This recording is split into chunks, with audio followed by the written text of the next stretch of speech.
Hello, everybody. You are tuned into Normal. My name is Nell. And my name is Lebu. You are probably thinking to yourself, should I actually invest in property without any money down? I mean, Nell, is this really possible? And we all hear about other people's money, but what is on the other side? I'm quite interested about hearing about your experience when it comes to other people's money. I mean, let's firstly start by understanding that it won't be ethical for you to actually use other people's money to actually invest in property if you don't really have the necessary information or the necessary skills for you to be able to actually invest in property. So, something that I'd really like to explain or something that I'd really like to emphasize to people is that before you start thinking about no money down, rather you carry the risk of actually running at a loss, or make sure that you're going to find some sort of mentorship from someone that's actually doing this property investing, so that when you do go into no money down, it really comes with experience and not from just what you read. Yeah. I mean, there's so much risk when it comes to property investing level that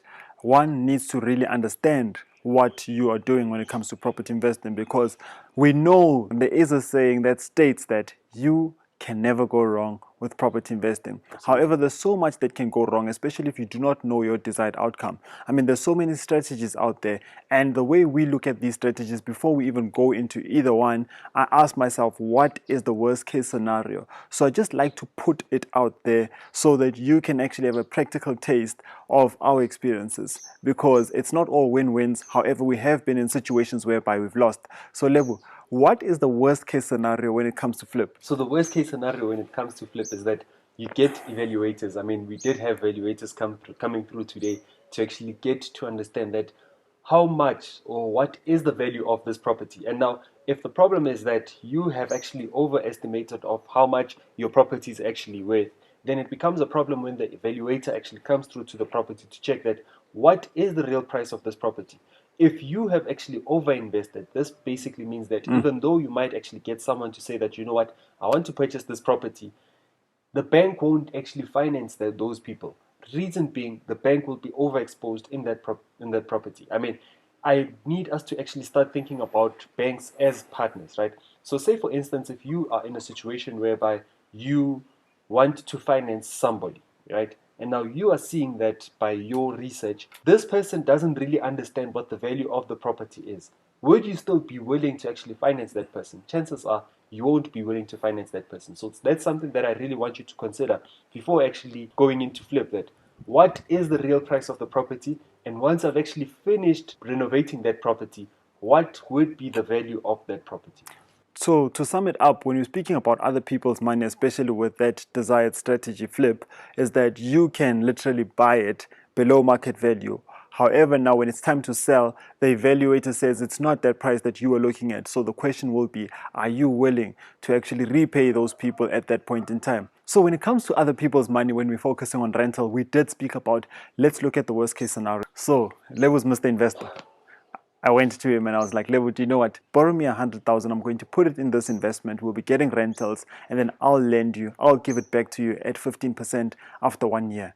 So now the year actually goes by, only to find out that the income versus expenses, I won't be able to pay him that 100,000 and that 15% by the end of the year. So it's very important to actually reverse engineer in terms of understanding what are the rentals at that point in time. And again, worst case scenario, if somebody had to leave, what would be my contingency plan? So when I'm speaking about contingency plan, is that what is my option B to actually pay labor back? Because in any deal, you'd rather lose the money than your investor losing the money.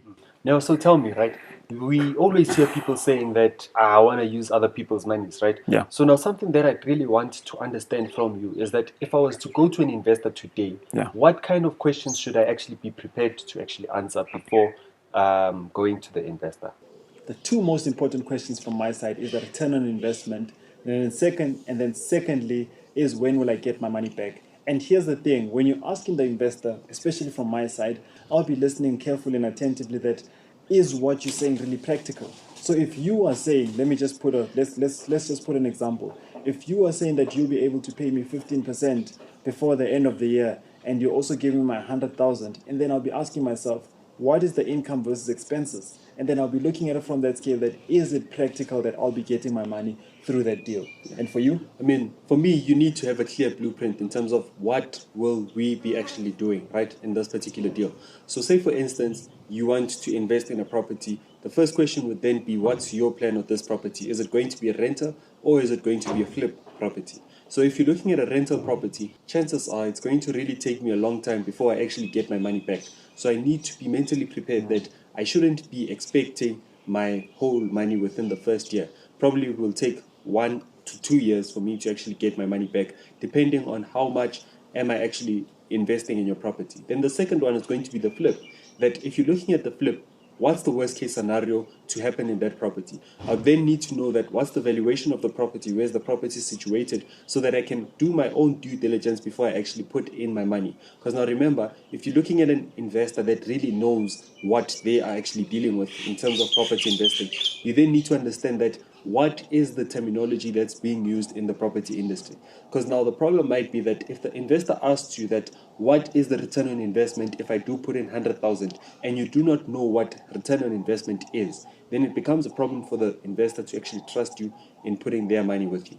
And that's what we have for today. So what we're saying is that, especially when it comes to other people's money, to safeguard yourself, it's very important to know the worst case scenario, and also while considering the best case scenario, also understand the worst case scenario. So when you are pitching, you're able to protect everybody in this deal. So now we're having a sale for the first 20 people that are actually going to be purchasing their tickets. For the first 20 people, we would actually be having a sale and you would actually be purchasing your ticket at 200 Rand. However, if you do actually get your ticket after the first 20 or after the 30th of this month, which is March, it would then be a problem because you'd need to actually pay 250 Rand. And at the door, it would be 300 Rand. So how to go about getting your ticket? You actually hit Quicket, search for Property Investing Summit, and then you'll definitely see myself and Levo smiling. Then you know that is the right place. Or you can go through our website at www.nonwealth.co.za//events. Man, really looking forward to meeting you. Make sure that you purchase a ticket today. In fact, right now. Invest like a pro with Non-Wealth.